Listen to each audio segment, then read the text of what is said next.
Meanwhile, in studio, we're joined by Ezra Taylor, our social media expert, who can give us now the recent rundown of the hour. What do we have? Well, at the moment online, the hashtag Pray for Nice is now currently trending around the world. In the UK, at least, when I was just having a look, lots of people standing in solidarity with France.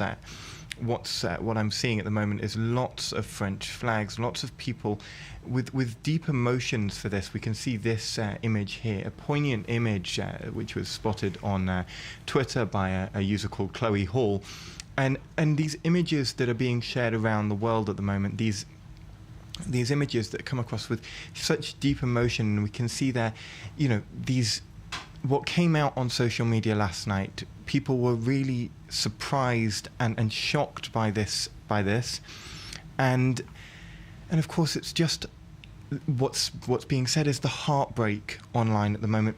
Many people discussing this, many people with lots of French flags, that kind of thing. We can also have a look at what I talked about earlier, the Porte vers Nice. People around the world now genuinely surprised by this as well, and the amazing outpouring of support for the people who were on the streets last night, with people offering their homes to the residents of Nice, and the people who were out there last night as this truck rammed through people on the streets. And I think the reason these type of attacks are really embedded in our psyche is because of the reason of engagement online, because of the amount of its broadcast from the night itself to the day after, something that doesn't take place to that extent, as Mohammed earlier in studio mentioned, in the Arab world, and what didn't exist, let's say 10 years ago, social media being what it is today. What else do we have?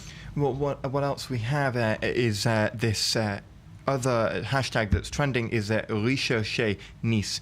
Now, it's for people to be looking for their residents and families and friends and loved ones who were in the vicinity last night, who they've not heard from, looking for these people, as we can see here, these images of young children, of families, of people who just simply haven't been seen since last night. And it was utter pandemonium, and people went missing in the process. People may have dropped their phones and just not able to get in touch with their families. Earlier I heard of a story of a 8-month-old baby who happened to be found and returned to the family after a Facebook post went viral online. Unbelievable. Thank you very much for these very moving stories. And Sarah Feinberg, you want to quickly comment on these social media posts? I would like to comment on Ezra's analysis, just to follow with this.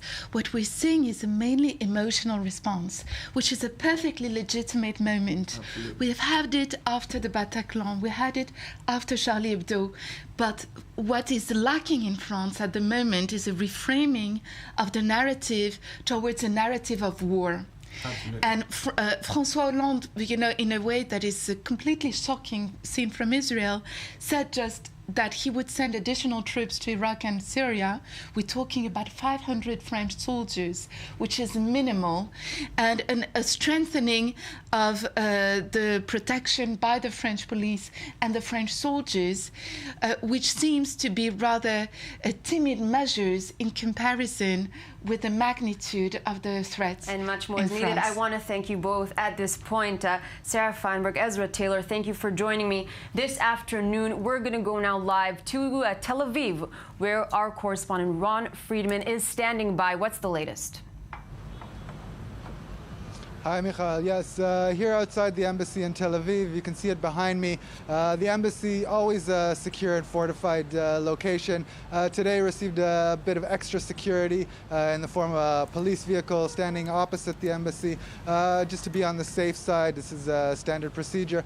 Otherwise, a normal day on the beach here in Tel Aviv. A lot of tourists, a lot of Israelis enjoying a beautiful day in the sunshine. We have spoken to several people, getting their reactions about yesterday's terror attack. Some of them actually people visiting from Europe. Let's listen to that and pick it up after that. Do you think it's safer in Israel or in France? No, Israel. Yeah, Israel is safer. I feel safe only in Israel. When I see what's happening in France, it's crazy. It's crazy. You know, I've been a very, very strong opponent of I would say, France's and Europe's foreign policy of the last 30 years. And I think this is also a consequence and the result of this, what I consider to be an extremely, extremely damaging foreign policy. So it's another consequence of that. And so, Ron, we're hearing a lot of criticism from people who are afraid of going to France. But ironically enough, Israel is a place that also deals with very similar challenges. Of course, I mean, Israel is very experienced with terror attacks. The modus operandi of this one in Nice is similar to the attacks we've been seeing in the West Bank over the last almost year. Rammings with vehicles, very easy for perpetrators to get their hand, and like in this case, just rent a vehicle, go out and just cause as much damage as they can.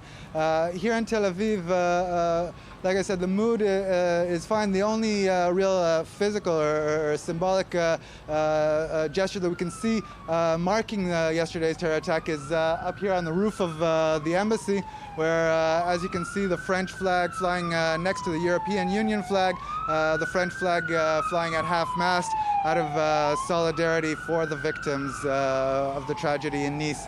Now, we spoke to people inside the embassy. They don't expect to have any other messages for the public today. They do invite anybody who wants to express solidarity with the people who lost their lives, the injured people in Nice, to join them tomorrow at 9:30 p.m. in Netanya, where a solidarity march is going to be leaving from the central square, Independence Square in Netanya, a town that's home to many French immigrants. In attendance will be the French ambassador as well as the mayor of Netanya. So the message there is, if you want to express solidarity, come join us tomorrow evening after Shabbat. And Ron, we are seeing the police vehicle behind you. You mentioned there's a bit of heightened security around the embassy. Are we seeing heightened security in Tel Aviv proper? And are there more Israeli reactions coming out? The reactions that we've heard are from the government. As far as security in Tel Aviv, no additional measures. Driving in to Tel Aviv today, regular Friday traffic. It's the weekend. Lots of traffic on the beach, but no extra security. As far as reactions from Israel, it's the same that's coming in from around the world. We have Prime Minister Benjamin Netanyahu issuing a letter to the French people through the French government expressing condolences and solidarity. We have a similar message from President Rivlin saying that Israel wishes to cooperate with France and other countries that are victims of terror. Also highlighting the fact that terror can happen everywhere, and it happens in Israel the same way it happens in France, other European cities, American cities, all around the world, and really a call to action to try to stop future attacks, try to get their hands on perpetrators and also the people that back them and the people that drive them ideologically.